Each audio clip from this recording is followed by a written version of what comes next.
evening, I'm Pinky Webb. Tonight we ask the questions, we tackle the issues, we clarify matters, and we get on point.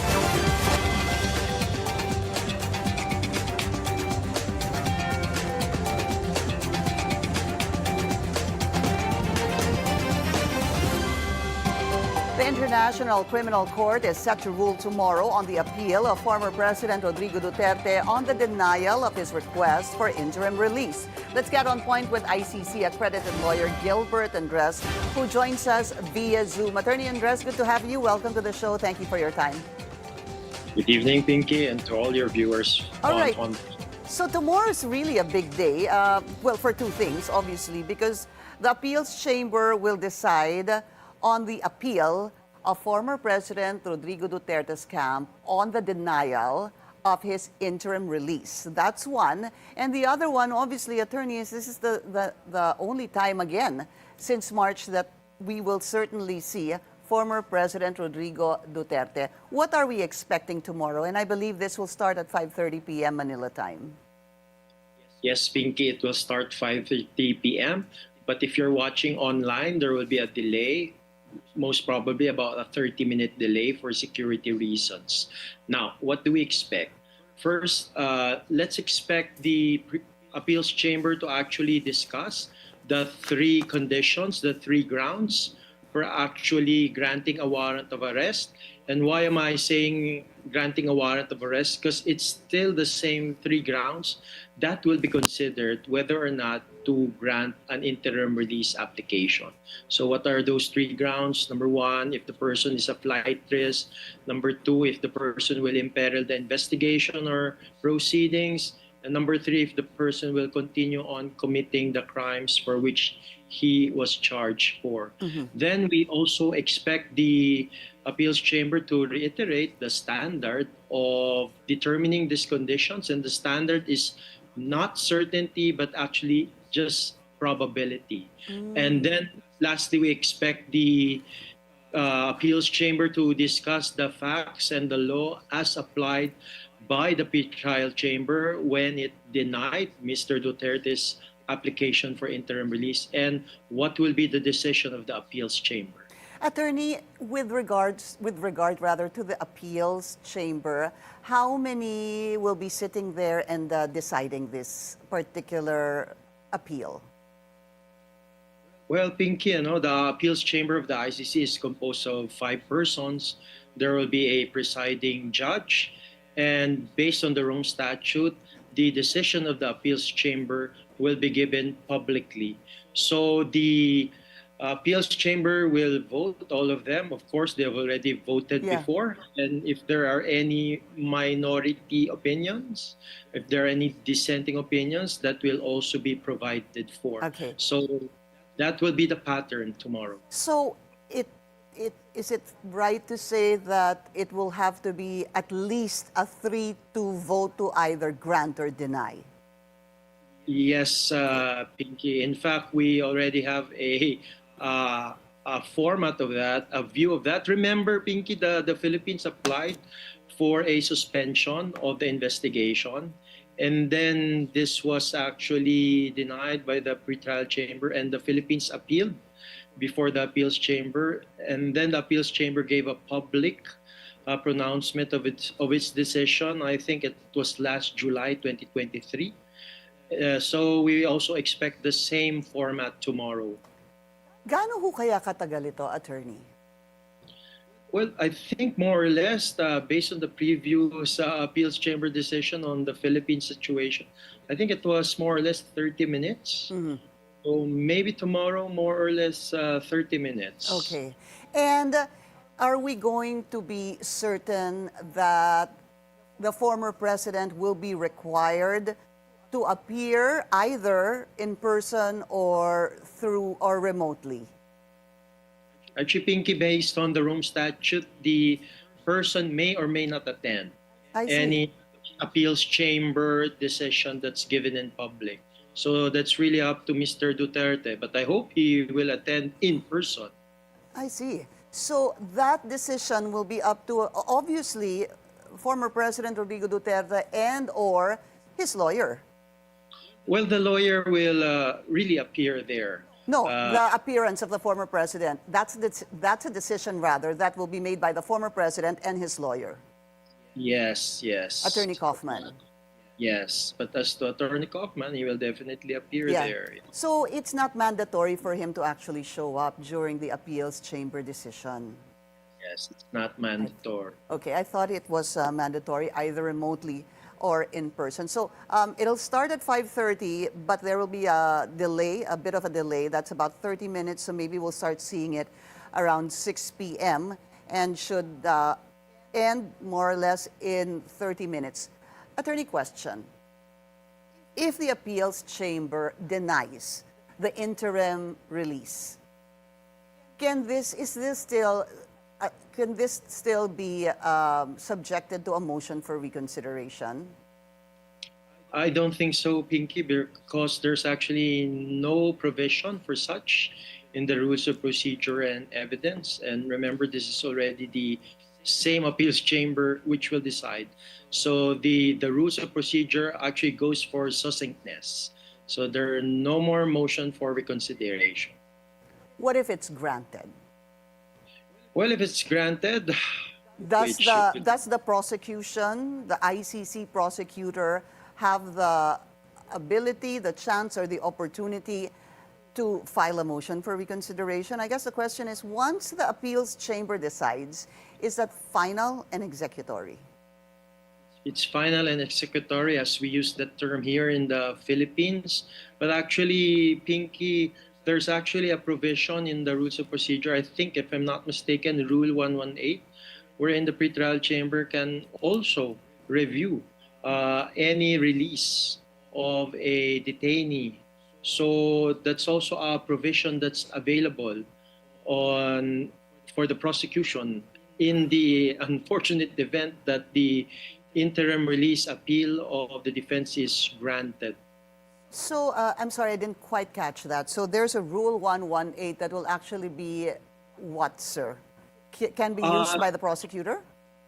It can be used by the prosecutor. In fact, even the defense can use it, wherein there's reapplication for a review on the either the release or the continued detention of a detainee.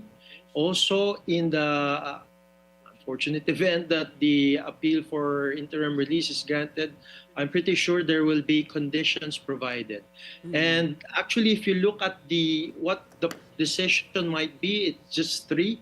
It can either affirm the pretrial chamber, it can either amend the decision of the pretrial chamber, or it can actually deny. So, yeah, those are the three options. Affirm, amend, ibig sabihin, papalitan, i-edit, parang ganon. And then the other one is to actually deny. Those are the three possible decisions by the appeals chamber tomorrow. So, all right, we're going to watch that, sir, and obviously cover that and see what will happen tomorrow when it starts at 5:30 p.m. Again, there will be a bit of a delay, according to Attorney Andres. Thank you, ICC-accredited lawyer Gilbert Andres. Thank you, Pinky. We'll be taking a short break. When we return, we'll speak with Comelec Commissioner Ray Bulay. Stay tuned. This is On Point.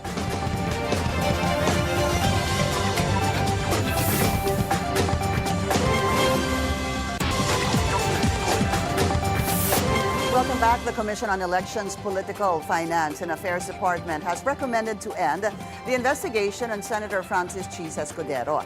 This is in connection with his acceptance of campaign donation from his friend, who is a government contractor. Let's get on point with Comelec Commissioner Ray Bulay, who is now joining us on the phone. Commissioner, thanks for your time. Good to have you.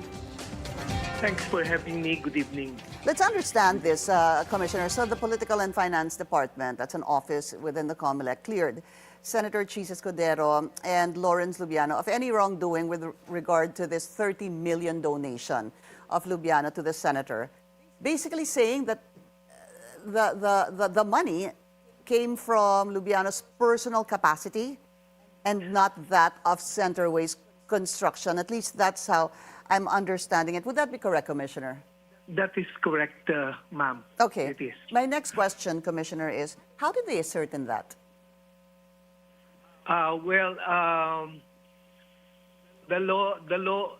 We have this factual investigation, and we allowed both the contributor and the recipient explain their side, explain their position on those things. So basically what we have is a pronouncement, statement by Mr. Lubiano that the money is from his personal account and it's not in any way connected with the Centerways Construction Corporation, wherein he's the president. Okay. So that is how, and Senator Escudero said he is just being transparent by stating it in his soche as he received it from his friend. That's a little, That is that's a little mind-boggling for me, Commissioner. I hope you don't mind, because if the office within the Comelec asked for the testimony or the explanation of Centerways President Lawrence Lubiano and Senator Chis Escudero, I cannot imagine Lawrence Lubiano saying it came from Centerways, knowing that that's a violation of Section 95 of the Omnibus Election Code. That is correct, Pinky. But the law is clear and unambiguous. It states that natural and juridical persons who has contracts with the government or even subcontracts are prohibited from making donations, and likewise candidates are prohibited from accepting. So basically it should be what is disallowed by law, categorically speaking, is Centerways making the donation. Yeah, but they have active government contracts. Centerways does, yeah. And Centerways president is Lawrence Lubiano. I guess the question, sir, is, just I hope you can explain it better to me because I still don't quite get it. I will try my best. If there is this just a seeming violation under Section 95 of the Omnibus Election Code, basically sinasabing bawal magbigay ng pera any person to a politician that may have direct or indirect interest, etc., or have active government projects. If you ask the person, Mr. So-and-so, nagbigay ka ba ng pera kay politiko A noong kampanya? Eh, syempre sasabihin niya, oo, galing dun sa, kasi nakita sa SOSE. He'll say, that came from my personal account. I cannot imagine anyone saying, yes, I gave that, and it came from Centerways Construction. Yes, because the framers of the law understood the entity concept, which explains that juridical entities like Centerways possess a different personality, obligations, liabilities than the person running it. So basically, the law also recognizes, perhaps the framers as well, that persons running it also possess a different personality and different rights as against the corporation. So basically, it was very clear that they only intended contractors registered at the DPWH with government contracts. It is listed that Centerways is the contractor. It's not Lawrence Lubiano. So having a separate and distinct personality allows them, the law allows them to make donations if the money came from there. Right. So basically, yes. Right. You do understand concepts of retained earnings and those things in corporations, right? So basically, once those things are distributed to the stakeholders, the officers, and the members, they become their personal money and not anymore of the corporation. So But basically, that's where they draw the line. Do you just accept it as, I guess, gospel truth? That if a contractor, for example, says about anybody, about any politician, that the Comelec asks, ang sasabihin na lang po nila, that came from my personal account, that came from my personal capacity. I did not come from my construction company. Because I guess what's going to happen is, every person or every company that has a project with government who decides to give or donate to a politician will basically just say, that came from my own account. That did not come from my business. That did not come from my company. That's their way out. That's a way out, is what I'm trying to say, sir. Would you agree? I know where you're coming from, and believe you me, we are in the same boat. But I cannot bend the law. It's the law. It's harsh, but it is the law. Jura lex sed lex. So we cannot, as much as we want to, we can only go that far. Firstly, because it's a motu proprio investigation. Yeah. And we, as the Commission and Bank, are precluded from even participating in there, so as to prevent influence peddling. So basically, I think it's a matter for Congress to look into. But if I go and vote and allow otherwise, it will be, just as they said, bending the law. Commissioner, So, I understand what you're saying. Here's the thing, though.